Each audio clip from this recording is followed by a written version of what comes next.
Hi hello అస్సలం వాలేకుమ్ welcome back to my channel. How are you all? ఈరోజు recipe వచ్చేసి కద్దు కా దాల్చా. ముందుగా ఒక ప్యాన్లో ఆయిల్ వేసేసుకోవాలి. ఆయిల్ హీట్ అయ్యాక కొంచెం గరం మసాలా, ముందుగా కట్ చేసి పెట్టుకున్న ఆనియన్స్, టమాటా వేసుకోవాలి.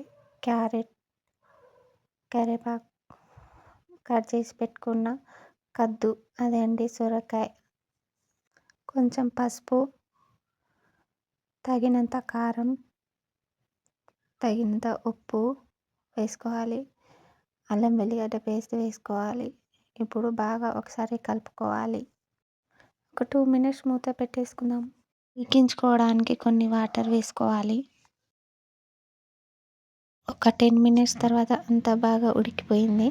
మరి కలుపుకోవాలి. ఒక 1.5 కప్ కందిపప్పును తీసుకొని బాగా వాష్ చేసుకోవాలి.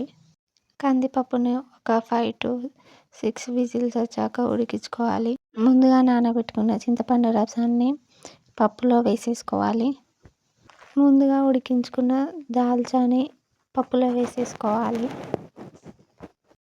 దాల్చా మసాలా అంతా పప్పులో కలిసేలా మంచిగా కలుపుకోవాలి.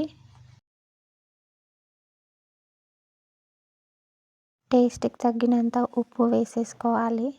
కొంచెం ధనియాల పొడి వేసుకోవాలి. ఒకసారి అంతా మంచిగా కలుపుకోవాలి.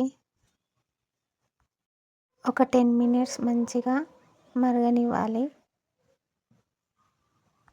మరిగే కొద్దీ చిక్కబడుతుంది దాల్చా. చిక్కబడ్డాక గ్యాస్ ఆఫ్ చేసుకోండి. Thank you for the watching.